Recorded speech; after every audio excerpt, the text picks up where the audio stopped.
My name is Jolene Burke. I'm 31. I run the billing office at a regional hospital in Cedar Ridge, Tennessee. Population 8,000. 2 stoplights. 1 Walmart out by the bypass. I'm the one who calls families when their insurance denies the claim. I'm also the one my own family decided would sign a 7-page document on a Thursday night without reading it. That's the role they wrote for me when I was a kid. The reasonable one. The one who never makes a scene. Last Thursday, I drove 40 minutes to Hereford and Hound's Steakhouse for what my mother had called a Smallville family dinner. Just the 4 of us, she'd said. I walked in and counted 16 chairs.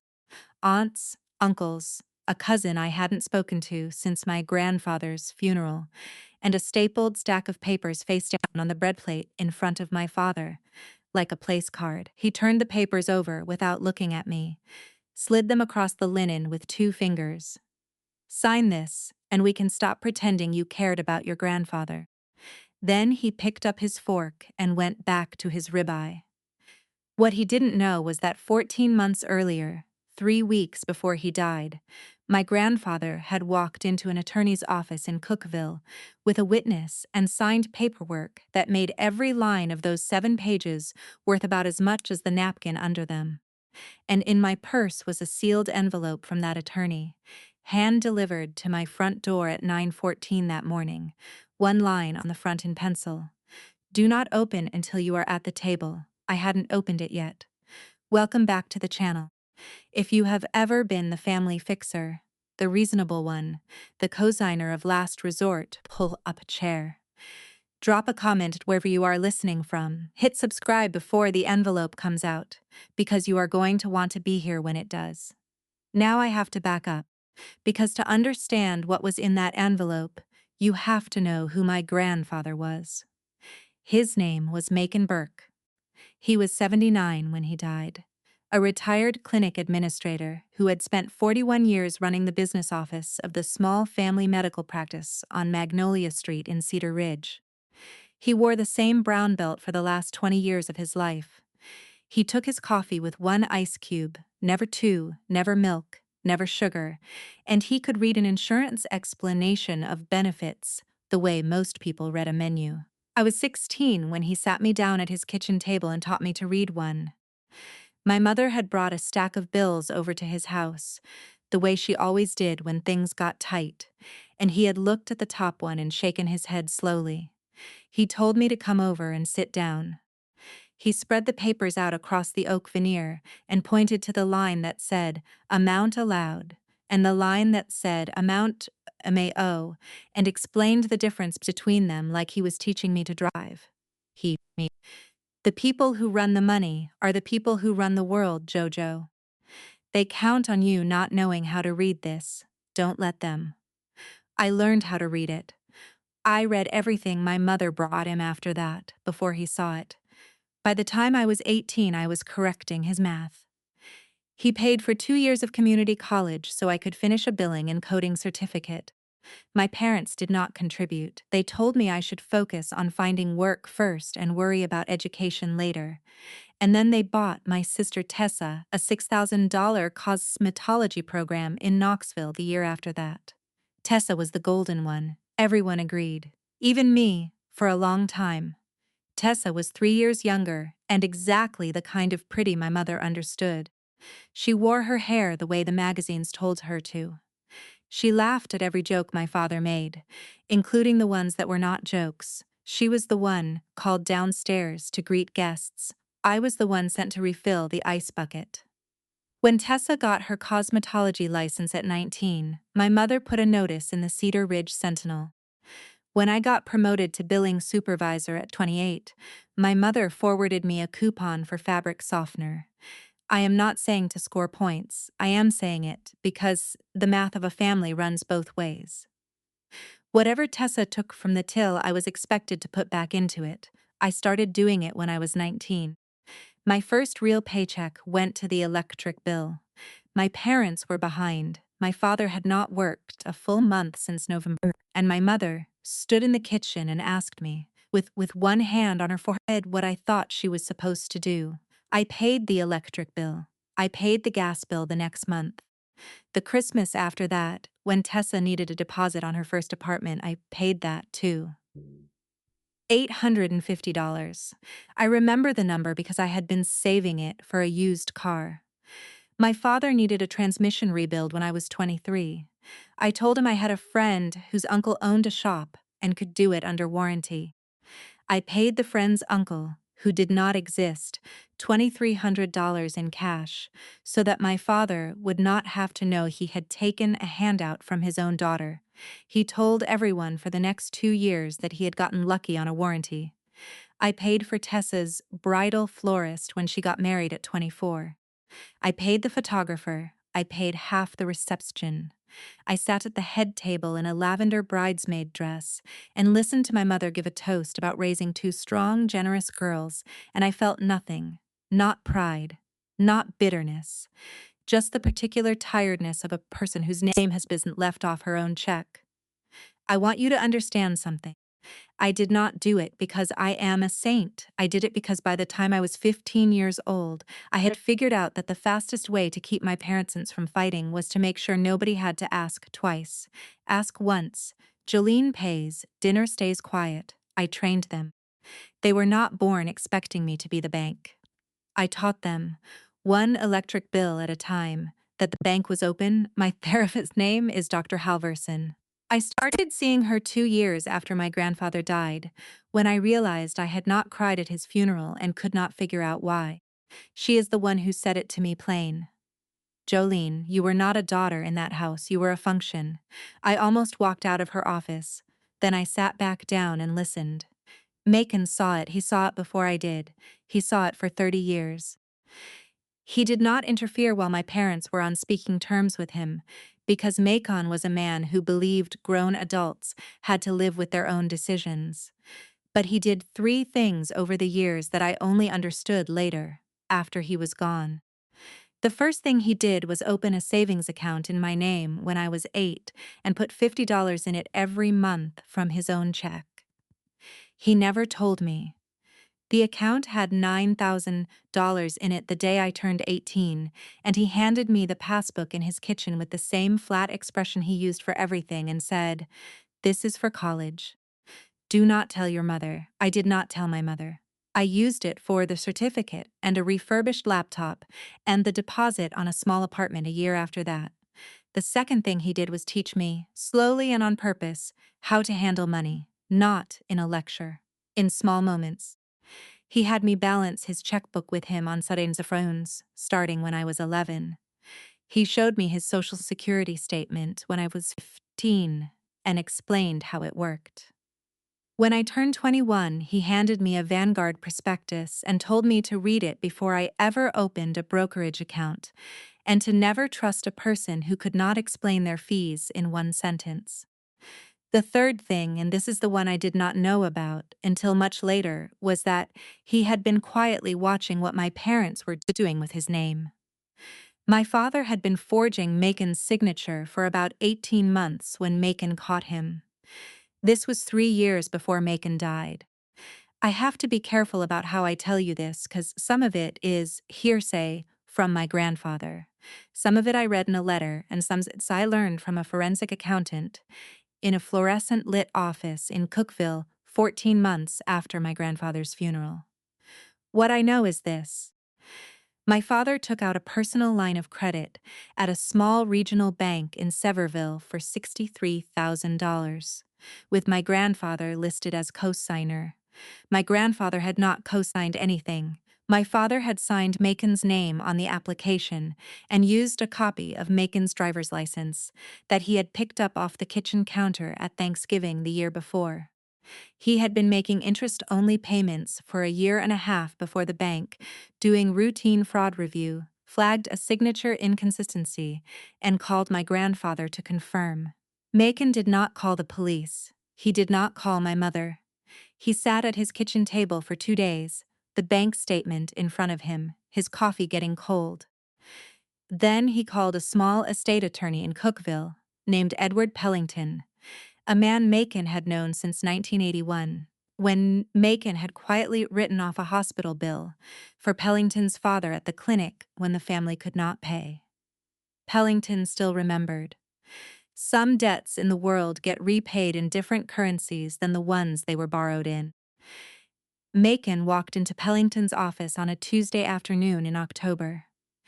He sat down with a folder under his arm, and he asked Pellington one question. If I want to make sure my granddaughter is the only person on this earth who can decide what happens to my money, what is the strongest thing I can sign? Pellington told him, an inter vivos irrevocable trust. He explained the difference. A will goes through probate, and probate is a public court process where heirs can contest and creditors can claim, and the whole thing takes a year or 18 months or sometimes 3. An irrevocable trust signed while you are still alive transfers the assets out of your estate the day you sign it. The assets are no longer yours. They belong to the trust. The trustee, whoever you name, runs them according to the rules you wrote. There is no probate. There is no contest. Macon asked one more question. Can I name a single trustee with no co-trustees, no oversight, no advisory board? Pellington said yes. Macon said, then put my granddaughter's name on it, Jolene Burke, born 1994. Birth certificate is in my safe deposit box. I learned this story in pieces. Some of it Pellington told me himself in his office 14 months later. Some of it was in the letter. I did not know any of it the morning. My mother texted me about the family dinner. He signed the trust in October, 3 years before he died. He transferred the house, 4 acres on Ridge Road, the cabin he had built with his father in 1968, into the trust 2 months later. He transferred his retirement accounts, his Vanguard portfolio, and a small annuity from his clinic, years over the next 8 months. By the time he was finished, the irrevocable trust held $341,000 in liquid assets and a house appraised at $295,000. He kept a small checking account in his own name, $11,200 when he died, just enough to cover his funeral and final medical bills. That was the entire probate estate. That was the entirety of what my parents would inherit if he died intestate, which he did, because Macon never executed a will. He did not need one. There was nothing left for a will to do. My parents did not know any of this. He had not told anyone except Pellington and the witness, a paralegal in Pellington's office named Beverly Mott, who had worked there since 1996 and could keep a secret the way some people keep a garden. Macon's last year was quiet. He had a small heart attack in August, recovered, came home, and refused to live with my parents when they offered. He stayed in the cabin on Ridge Road. I drove out to see him on Cis. We balanced his checkbook. He made cornbread. He told me, the second to last Sunday before he died, Jojo, if anything happens, you call Edward Pellington. Cookeville. He has my number and he has yours. I asked him what he meant. He said, just remember the name. He died on a Tuesday morning in March. Heart attack. He was alone in the cabin. The mailman found him. The funeral was held at First Baptist Cedar Ridge on a wet Saturday. Folding chairs, no flowers. Macon had asked for donations to the clinic's charity fund instead. 43 people came. My mother cried for the cameras. My father gave a eulogy that mentioned my grandfather's generosity to this family 3 separate times in 8 minutes. Tessa sat in the front pew with her phone in her lap, scrolling. I sat in the back row and did not cry. I did not cry because I was watching the front row, and I was thinking, he saw all of this. He saw exactly what they were. He spent 30 years sitting at the same Thanksgiving table and watching them treat me like a function, and he did not say anything to me, ever, about it. And I was angry with him. For 2 months, I was angry with him. Then I got the call from Edward Pellington. He called me on a Friday afternoon in May, 8 weeks after the funeral. He introduced himself, told me he had been my grandfather's attorney for 33 years, and asked if I could come to Cookeville the following Tuesday for a meeting. He said the words, "Estate matters, and you may want to come alone." I went alone.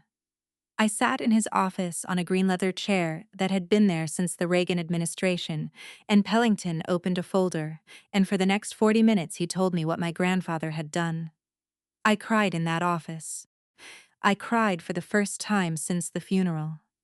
Not because of the money, although the money was real, and it took me 2 weeks to process the number, but because of what it meant.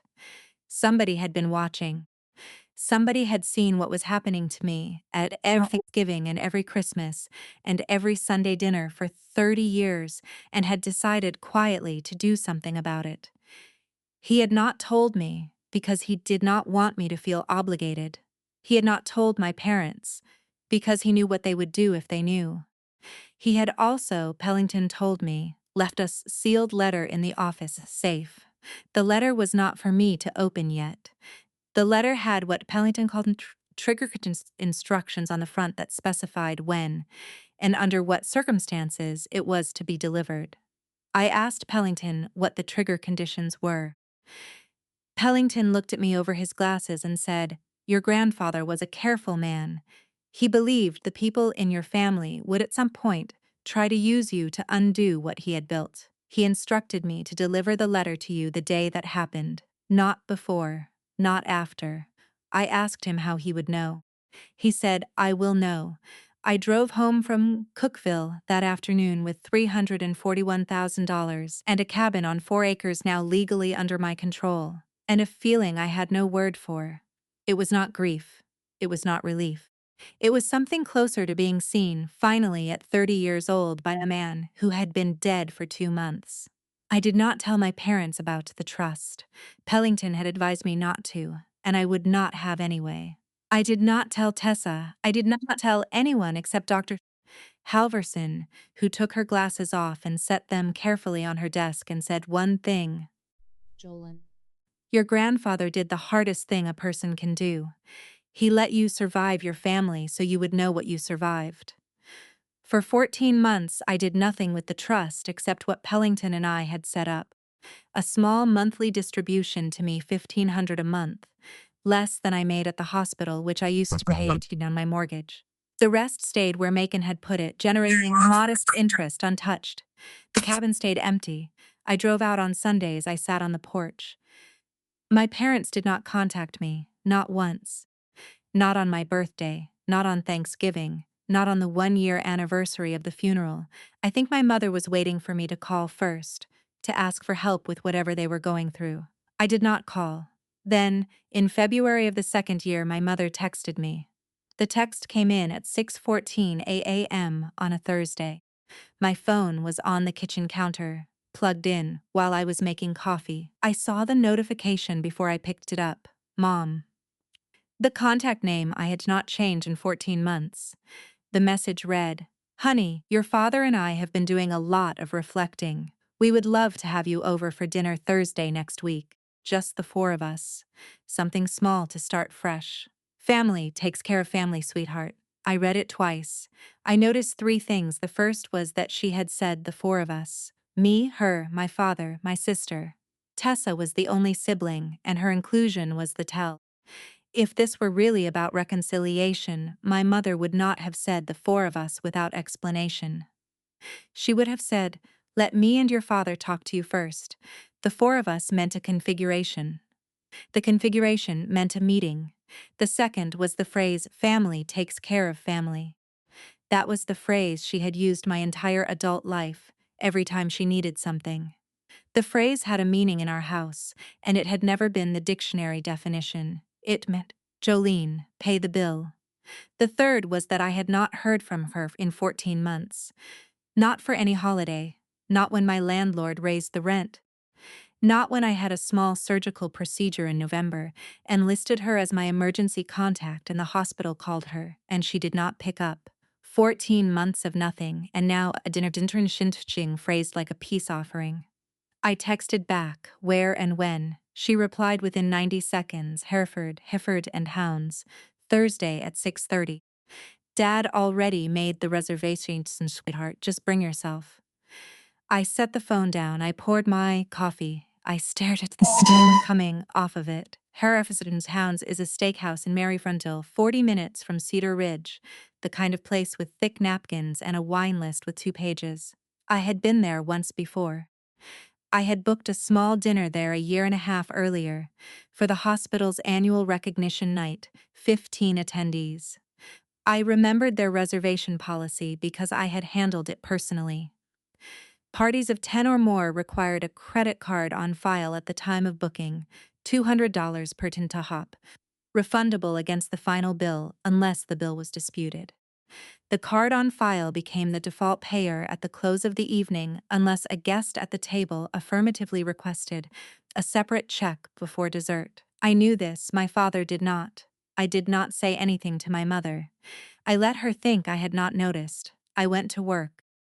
I processed a Medicare denial appeal for an oncology patient and approved a charity care application for a single father with 3 kids and an emergency appendectomy.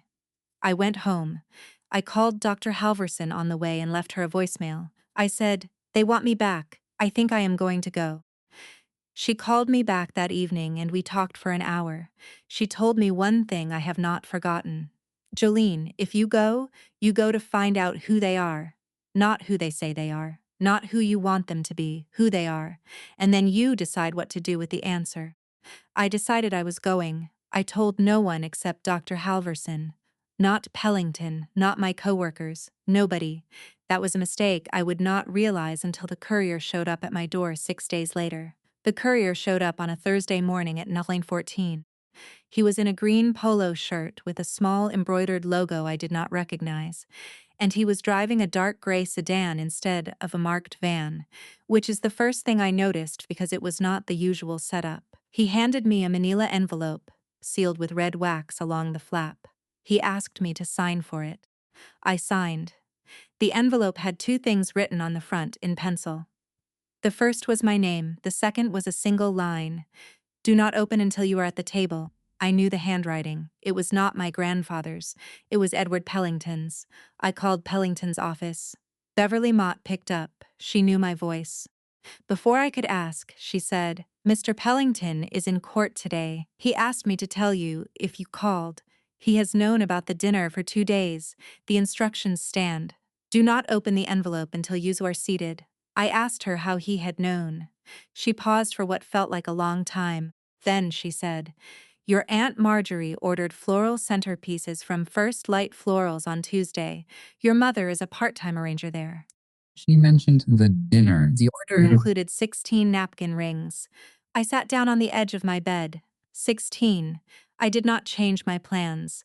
I drove the 40 minutes to Maryville at 5:45 that evening.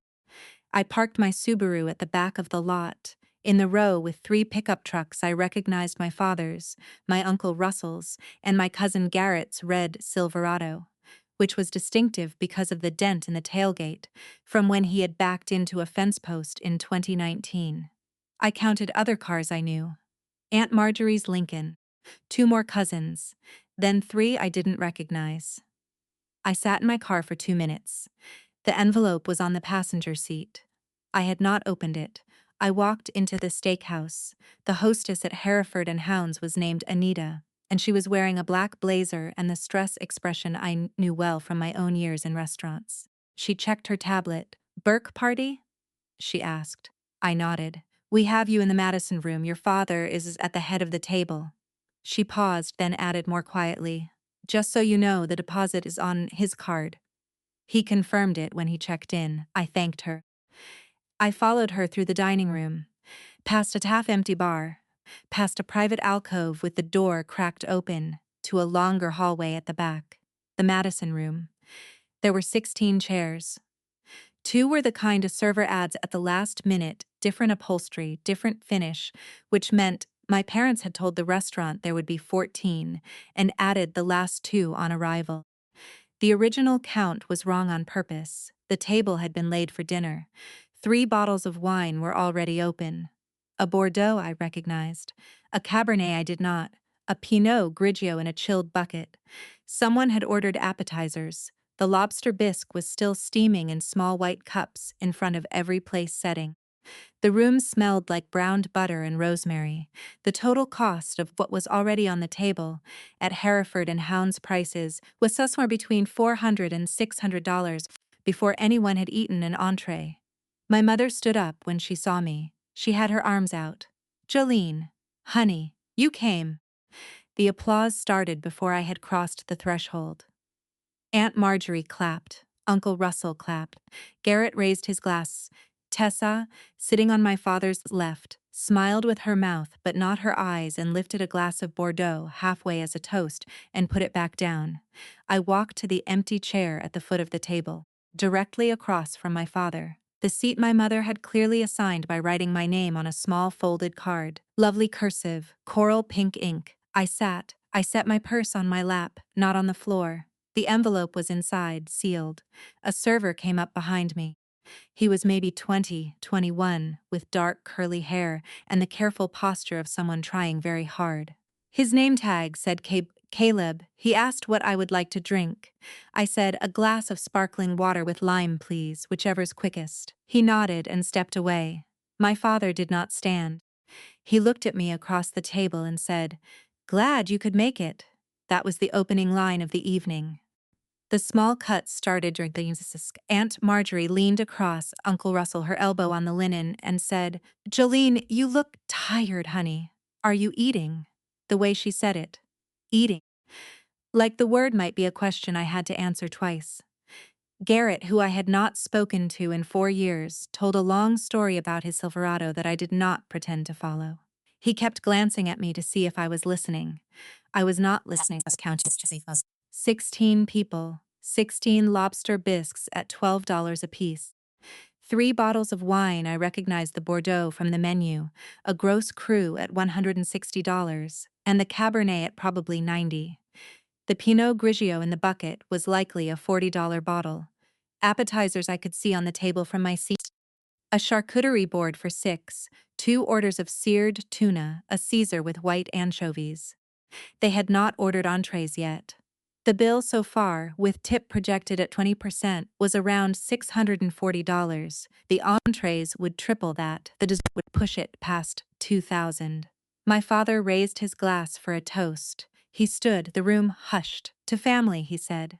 To showing up for each other. To making things right. Every glass in the room went up. Mine did not.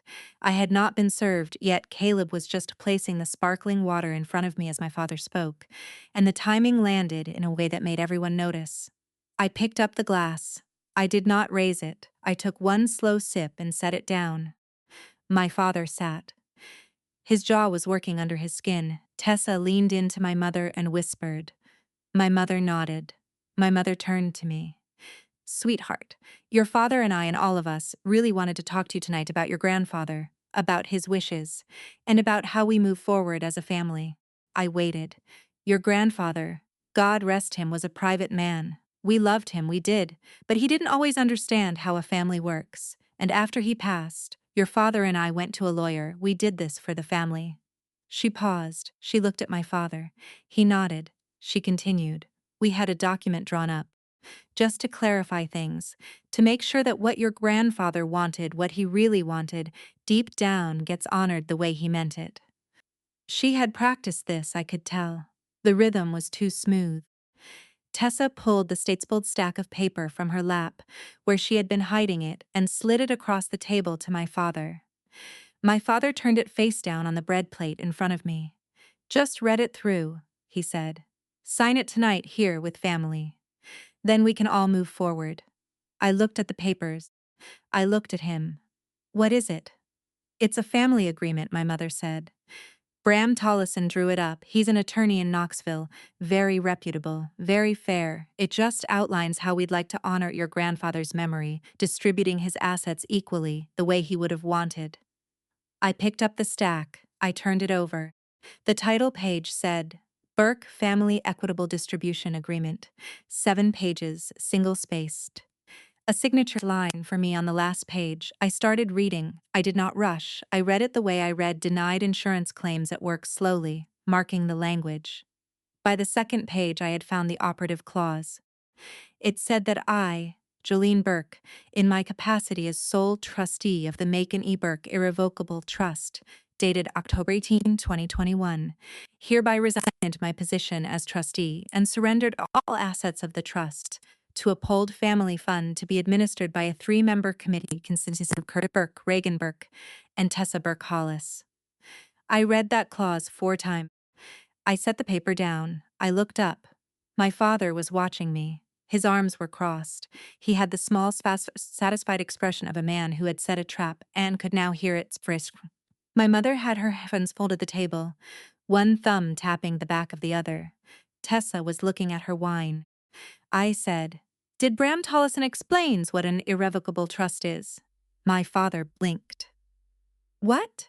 Did your lawyer explain to you that I cannot resign as trusteeable trust and just hand the assets to anyone? That if I did, the trust language has a successor trustee provision that bypasses everyone in this room. Did he explain that the trust was funded 14 months before Grandpa died and is no longer part of his estate? Did he explain that a trustee has a fiduciary duty that runs to the trust itself, not to the family? Did he explain that what you are asking me to do is not legally possible?" Silence. 3 full seconds. My mother said, "Sweetheart, we don't have to make this complicated. Just sign it. We can figure out the details later." I looked at her. "Mom, you're asking me to sign something. The details are the entire reason you're asking." My father slammed his palm on the table, just once. The water glasses jumped. "Don't get smart with us. We are your parents. Sign the paper, Jolene. Sign it and we can stop pretending you cared about your grandfather." That was the line. That was the line that broke open everything else. I reached into. I took out sealed envelope. I set it on the table next to my untouched lobster bisque. The wax seal caught the candlelight. Tessa saw it first. Her eyes went to it and stayed there. She said, "What's that?" I did not answer her. I broke the wax seals with my thumbnail. The flap came open clean. Inside were 3 documents. A letter handwritten on yellow legal paper in my grandfather's deliberate slanted print. A second document, typed, 3 pages, with an attorney's letterhead at the top, Pellington and Mott, Cookeville, Tennessee. And a third document, a single page, with the title Forensic Accounting Report and a date from May of the year before my grandfather died. I did not show them anything yet. I read the letter. Macon's voice on the page was the same voice I had heard at the kitchen table when I was 16. Steady. A little tired. Not sentimental, Jojo, he had written. "If Edward gave you this, then I was right. I want you to know I am not surprised. I am sorry to be right." I read it through once, then I read it again. Then I lifted my eyes from the page and I looked at the table. My father said, "What is that? What is that, Jolene?" I said, "Dad, Grandpa knew about Severville." His went still in a way I do not have a good word for, not pale, not red, just still like a clock that has been unplugged. My mother said, "What about Severville?"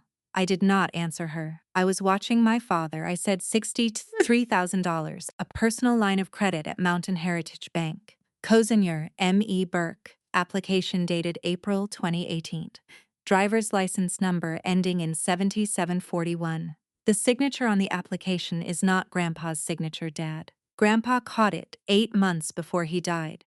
He did not go to the police. He went to his attorney. The room went quiet in a particular way, not the kind of quiet where people are listening, but the kind where everyone is suddenly aware of how exposed they are. The way a deer goes quiet when it hears the truck downshift on the road behind it. Aunt Marjorie put down her fork. My father said very quietly, "Jolene." I said, "I have the bank's signature analysis. I have the forensic accountant's report. I have a sworn affidavit from Beverly Mott. Grandpa wrote me a letter to read in this exact moment, Dad. He told me, in this letter, that he was not turning it in to the police because he did not want his son to go to prison. He told me he was telling me because he wanted me to know who you were before you tried to do something like this to me." My mother started to say something. I held up my hand. I did not raise my voice. "Mom, did you know?" She did not answer. That was the answer. Turned. One mother could see his own father's handwriting. I read one line out loud, slowly, so the room could hear. "I am not punishing my son. I am protecting my granddaughter from him." The silence after that line did something I did not expect. It expanded. It filled the room. It pushed against the walls. Caleb the server was standing in the doorway of the Madison room with a tray of bread, frozen halfway through, deciding whether to enter or back out. I caught his eye. I gave him the smallest nod. He stepped back out. My father put both hands flat on the table. He was trembling. He had not trembled in front of me since I was a child. He said, "Why are you doing this? Here, like this, in front of everybody." I said, "Dad, I did not do this. You did this. You scheduled this dinner. You invited 16 people to a restaurant you cannot afford. You ordered 3 bottles of wine on a credit card you probably cannot pay. You brought a 7-page legal document and told me to sign it in front of an audience because you thought I would not have the spine to say no. You did this, Dad. I just brought my mail." Tessa stood up. She said, "This is ridiculous. We are leaving." I said, "Sit down, Tess. The bill is coming." She sat back down. I turned to Caleb, who had reappeared in the doorway. I said, "Caleb, could you please ask Anita to bring the check for the table whenever you're ready? It should go to the gentleman whose card is on file for the reservation, my father, Curtis Burke. Could you also split out my 1 sparkling water onto a separate check and add 35% gratuity to mine for the team tonight? Thank you." Caleb's eyes were a little wide. He said, "Yes, ma'am." Right away, he left. My father said, "Jolene, what is on that card has been declined for 3 weeks." He stopped. He'd said too much. My mother covered her face with her hands. While we waited for Anita, the table did not move. Nobody picked up a fork. Nobody refilled a glass. Wade Hollis, my brother-in-law, who had been quiet all evening, looked at me from his seat near the middle of the table and said something I did not expect. He said, "Jolene, I'm sorry." Tessa snapped, "Wade." He said it again, louder. "I'm sorry, we should not be here." I looked at him. I had always liked Wade. He had married into this, and I had never blamed him for it. I gave him the smallest nod. I would remember that nod later. Anita was back 9 minutes later. Caleb was behind, carrying 2 leather check presenters. She set one in front of my father. She set the other, much smaller, in front of me. My father opened his. He stared at it. Hereford and Hounds had charged him $2,411.63. The deposit of $200 was applied. The remainder, $2,211.63, was due on his card. He pulled 3 cards from his wallet. Anita ran them at the small mobile reader she carried on her belt. The first declined. The second declined. The third, I think he meant it to be his last, also declined. He looked up at her. He looked at me. He had the expression of a man on a riverbank watching the boat pull away. I did not enjoy it. I want to be clear about that. I did not enjoy any of it. I took my own check from Caleb, $12.90, plus tax, plus a 35% gratuity. I put my card down. Anita ran it. It went through. She handed me my receipt. I signed it. I stood up. I picked up the envelope, the letter, the forensic report. I put them back in my purse. I said one more thing to the table. I said it to my mother, not my father, because she was the one who had taught me the phrase. I said, "Mom, you always said family takes care of family. So why was I the only one who ever did?" She did not look up. I walked out of the Madison room. I walked through the dining room. I walked past the bar, past the hostess station, past Anita, who touched my elbow on the way by and said quietly, "Drive safe, ma'am." I walked out into the parking lot. I sat in my Subaru for 10 minutes with the engine off. I did not cry. Then I drove home. The bill at Hereford and Hounds was settled the next morning by Edward Pellington, who paid it from the trust at my direction. I asked him to. I asked him to send a note with the payment that said, "This is the only thing this trust will ever pay on Mr. Burke's behalf." He sent it. The aftermath came in pieces. Aunt Marjorie called me twice and I did not answer. Garrett texted, an apology written by someone other than Garrett, probably his wife. I did not reply. My cousin Bethany called me crying and said she had not known about any of it. She said she had been told it was a reconciliation dinner. I believed her. I told her so. We met for coffee 2 weeks later. She is the only family member I still see regularly. Wade Hollis called me 4 days after the dinner. He asked if what I had said about charity care was real. I told him it was. I helped him fill out the application for Memorial Regional's financial assistance program. IRS Section 501R requires every nonprofit hospital in the country to have one, and most people who qualify never apply because they do not know it exists. Wade and Tessa's household income, with Tessa's salon barely breaking even, qualified them for 100% forgiveness. $14,300 in medical debt was discharged. The smaller bills under $500 I told Wade simply would not appear on his credit report under the credit bureau changes that took effect in 2023. He cried on the phone. I told him not to tell Tessa I had helped. He told her anyway. 6 months later, Tessa called me. She did not apologize for the dinner. She apologized for not knowing what was happening. The distinction matters, and I let her keep it. We are not close. We are not nothing. That is what I have. The bank in Sevierville called my father 6 weeks after the dinner. The forensic accountant's report had been sitting in Edward Pellington's office since 2022, and Pellington, at my direction and with my grandfather's posthumous authorization, delivered it not to the police, but to the bank's legal department. The bank pulled the line of credit, declared the loan immediately due, and demanded full payment. My father did not have it. He filed Chapter 7 personal bankruptcy in April. The house in Cedar Ridge went through short sale in July. My parents moved into a small 2-bedroom rental in Sweetwater, an hour south. I rest from Bethany. My father stopped going to church.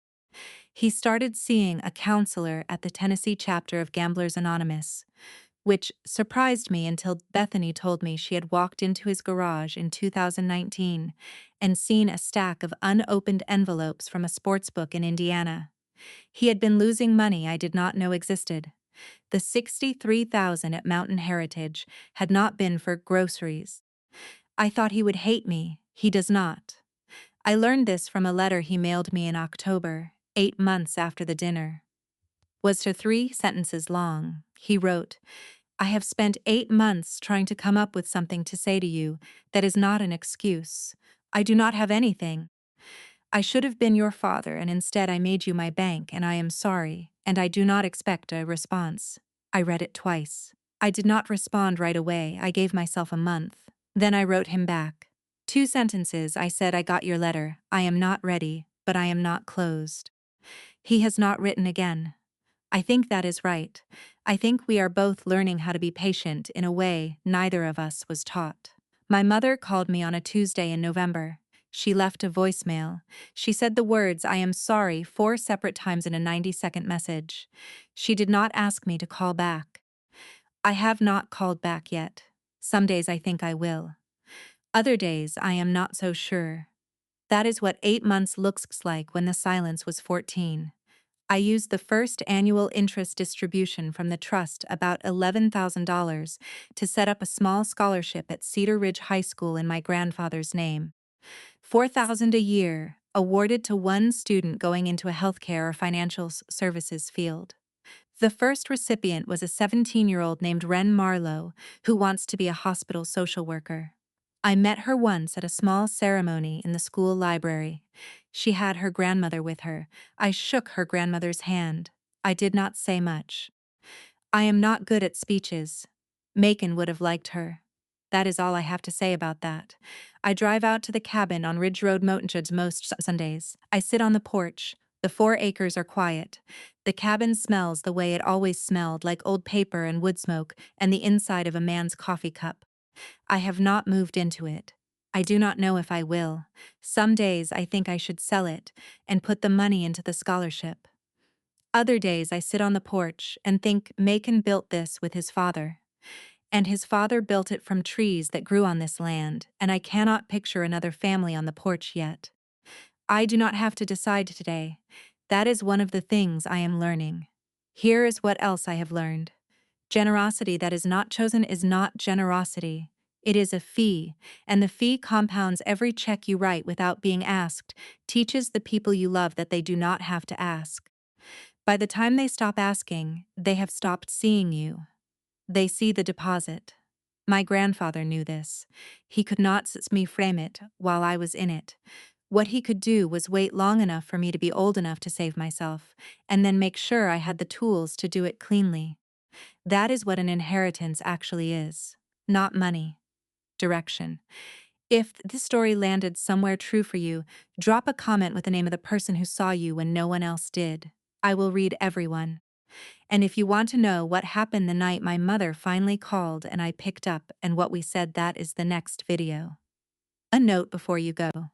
The legal mechanisms in this story, inter vivos, irrevocable trusts, fiduciary duty, forensic accounting in cases of elder financial abuse, are real instruments used every day by estate attorneys across the United States.